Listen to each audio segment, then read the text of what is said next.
talking about communist China, right?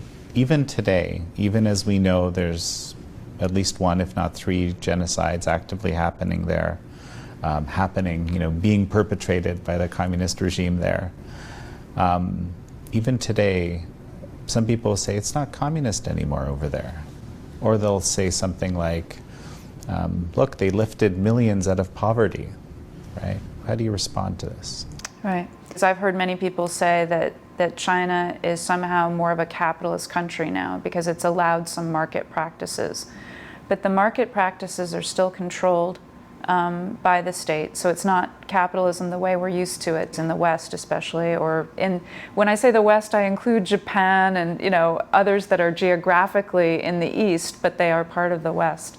The party, it's a single party state. It's a single party communist state. It hasn't stopped defining itself as communist, so that's something else. It's violating human rights up, down, and around all over the place to serve the state. So it's still communist that way. I think a lot of people will say it was better at one point. This is something you often hear about China, right? It was better for a while. Well, it was better relative to being horrible under Mao, but it was still operating as a communist state even then. And then the reformers were not willing to get rid of everything. If they were going to allow some market mechanisms, they weren't going to do full market, and they were never going to change politically.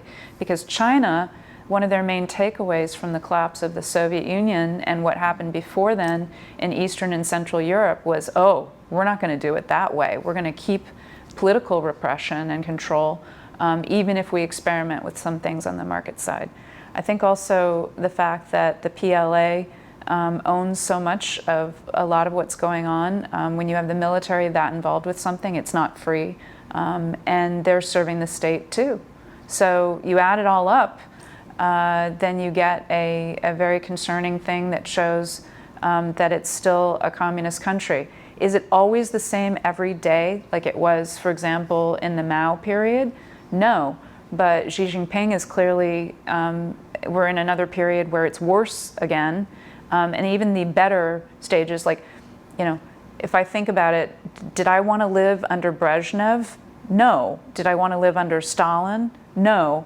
Would I take Brezhnev over Stalin if those are my options? Sure. This is the kind of thing that you're going through, but it's all communist states.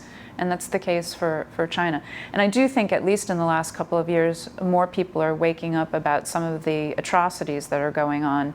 And thankfully it's finally happening, that people know. And now we got to work on, exerting pressure so things will stop and the situation will improve for everybody. We live in an era of censorship and disinformation, and it can be really hard to know what's true and what's false in this information climate. To get honest information and insights you can trust, join us on Epoch TV. You can sign up for your 14-day free trial at ept.ms/freetrialjan. That's ept.ms/freetrialjan. You describe this as a living museum. One of the things that I go back to this in different interviews, it's difficult for people who haven't tasted lack of freedom at a societal level to grasp what that might be like. Right.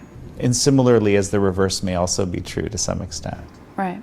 But I think let's go and look at it very simply. What if somebody realized that each day they're not allowed to talk about what they want to talk about? First of all, somebody would be trying to tell you don't think the way you want to think, or don't believe the way you want to believe, or worship the way you want to worship, or whatever. So all the stuff that internally, that maybe behind a blank face, we could still be doing freely. But then if that person tells you, okay, now you can't even really wear what you want to wear. You can't go to school the way you want to go to school necessarily. You can't work at what you want to work at. You can't interact with certain people because of whatever class they are. You might be asked to talk about what your friends and family are doing rather than keeping that private. And if we keep showing people these are the conditions of living under communism, and that even the countries that are trying to offer more opportunities, I suppose, if you think about something like Vietnam, where they're experimenting with certain things more with the market, if somebody wants to really exercise their free speech, then they're put in jail still there. If they are opposed to the party, if they're opposed to the state, it's not free for every person in Vietnam. It's, if you still take on the state, if you still take on the party, then you're going to be imprisoned. Your life is not going to be yours to live. You're going to resist, which that's a good thing. But I think going back to just telling people, especially young people, because so much of our focus here at Victims of Communism and the museum is helping the future generations, rising generations, understand communism now as well as the history. And if they just understood, okay, look, you just wanted to do that, or you wanted to do a TikTok. Okay, well, it's being monitored by so-and-so and you can't do this one. Or you want to get together with your friends and do this. No, you can't do that now. And it's not because your parents are concerned for your safety. It's because the Communist Party or the state is telling you you can't. Then maybe that would reach people, that they see that this really is something that's in opposition to what we take for granted, for what we live under in the United States and other liberal democratic nations. We're going to be entering Gallery 3, and this covers from the end of World War II to the present. And one of the features in here is an interactive. Would you like to try this? I would love to try this. This is fantastic. Let's check it out. Show conditions under communism. Not everybody's killed by communism, but they still have to live under communism. You get to choose if you want to be somebody from Cuba or from North Korea or from East Germany. You can go the easy way, the hard way. You'll see that you get choices. So I'm the daughter of a resistance leader. That's right. And your father has just disappeared after a protest. Okay, begin your journey. He's been killed. So will you fight the state media's lies in response? So the state media is basically saying, that he died in a car accident and they had nothing to do with it, even though you've heard other reports that state security were trailing along in the car and pushed it off the road. Oh, okay, I'm fighting. So now you have your choices, as you can see here. Mm-hmm. And one is, don't respond. Take the, just be quiet, comply. And here you have a couple of choices if you want to fight. Okay, hunger strike. Tell the story to a BBC reporter, to an international reporter.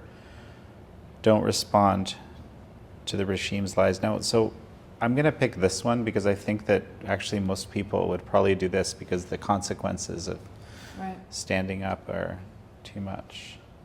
So you get your father's body back, but you have to issue a statement saying that the government had nothing to do with his murder.